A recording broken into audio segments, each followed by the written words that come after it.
So today we are going to discuss on MLD Max algorithm. So you know that I have been asked to talk on morphology and then basics of OCT. Probably we all started off probably a long time back, and I think it was Ziad is already here who postulated this MLD Max and made this scheme very, very easy and very understandable. So whenever you start with an OCT, you just remember about the 4 P's.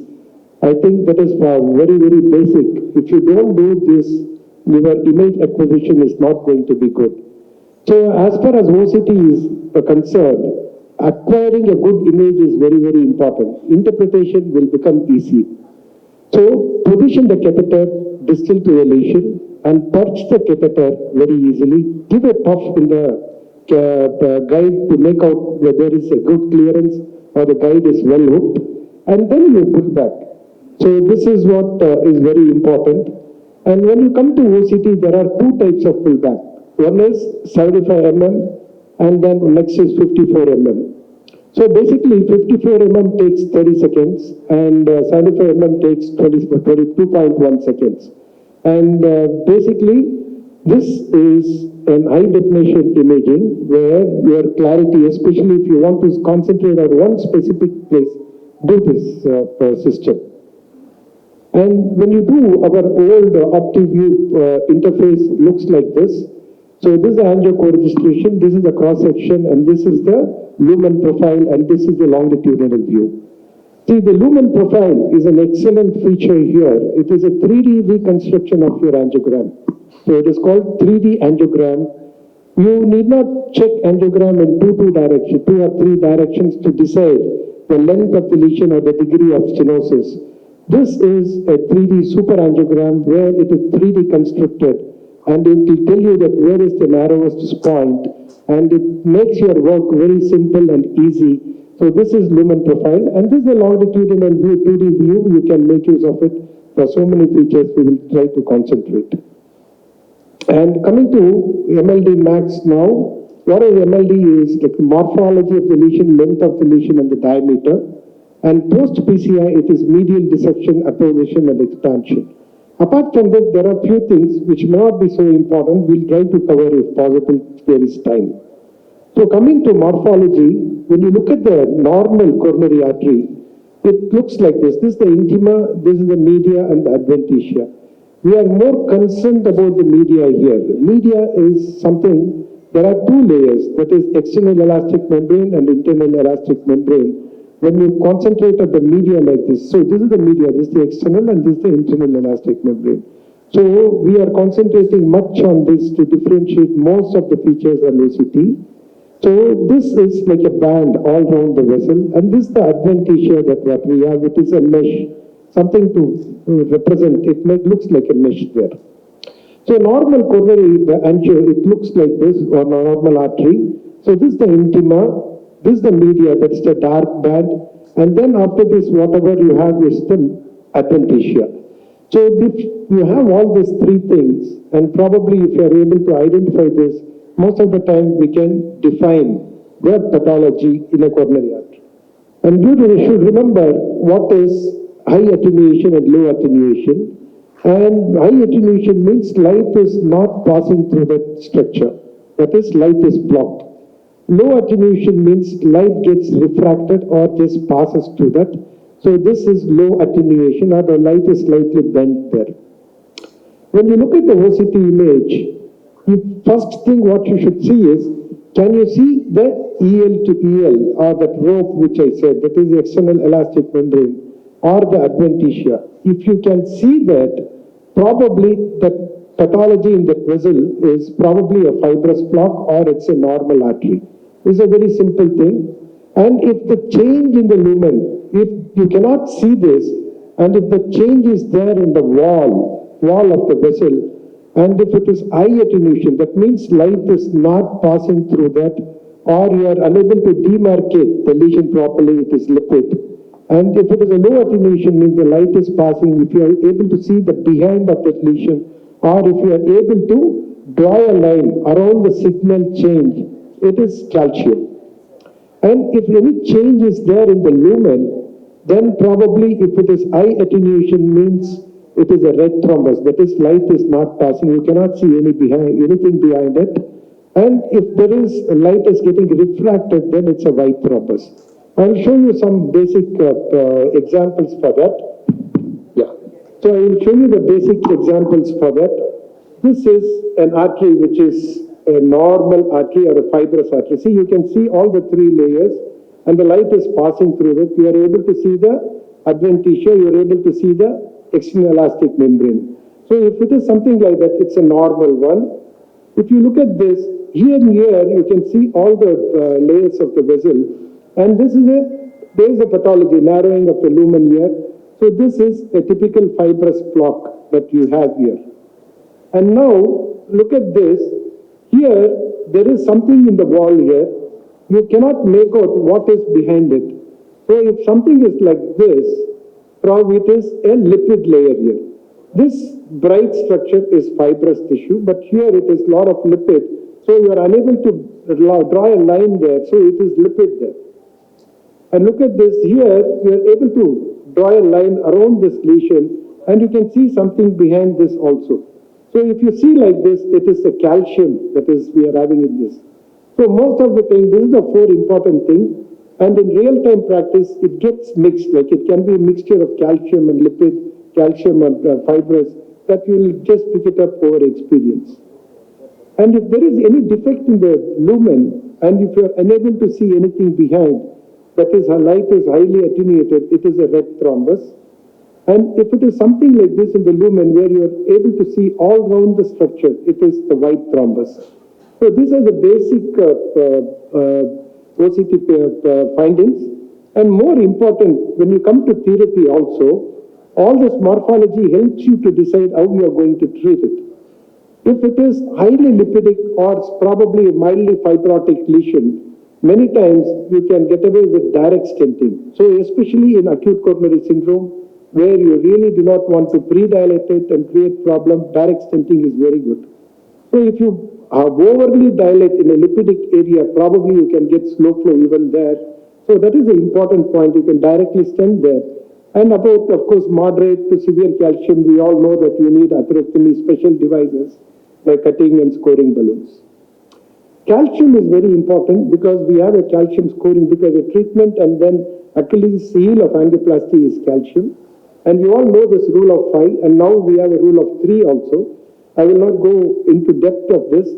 What it means is, if the score is high, probably you need to use some special devices apart from just normal INSI balloon. So when you compare IVUS with OCT, you cannot make out the thickness of the calcium here. Look at this image. OCT looks like this, IVUS looks like this. Both thickness is not made out, but here in OCT you can clearly make out the thickness of this. But in IVUS, both thin calcium and thick looks almost similar, but there are reverberations which you can really pick up. Coming to the length, it is very, very important. You pick up, you look at the lumen profile here, it automatically tells where is the narrowing, and then from there you select the area where you want to land. Probably you select the area where there is no lipid-rich plaque, plaque burden less than 50%. You select such area, and then you decide the length of this stent that you are going to deploy here. So this is how it is done. You select this, the distal point, and then proximal point, and then you go there. And then, of course, if there is a slight discrepancy in the length, you can adjust it depending on the stent length which is available. Diameter is very, very important. The EL to EL diameter is very important. If you cannot see the EL, you go by lumen. So if you are going by a EL to EL diameter, probably you will have to undersize by 0.25 or 0.5, depending on the vessel there. And if you are going by lumen to lumen, you will have to upsize it by 0.25 to 5. So this is what we have here. And I'll just go a little bit faster now. I think how much time I have already gone. So this is how you look at this EL to EL diameter in our routine practice, and you measure this, and then you get the diameters. And post-procedure, dissection is very, very important. So we have three types of probably dissections you get. If it is the MLD max is medial dissection, and then probably apposition and then expansion. So intimal dissections like this can be left. Medial dissection if it is extending into the media, or this is the intramural hematoma with dissections that we have here. So these are the lesions, dissections which needs treatment. If the arc of the dissection more than 60, length more than 3, intramural hematoma, inadequate lumen, Dimitri flow less than that, and probably more of the time distal is very important. Apposition is also important. The mission itself, see here, the stent is not opposed to the wall here, and mission itself gives an apposition indicator where it shows us as red. So even the stent rendering looks red here, where there is malapposition. You can set a limit, either 3 or 4 mm. If it is away from the wall, the mission indicates it's a malapposed vessel. Most important thing is expansion. So you can refer with the distal as well as a proximal reference diameter. And we can, there are two ways to measure under expansion.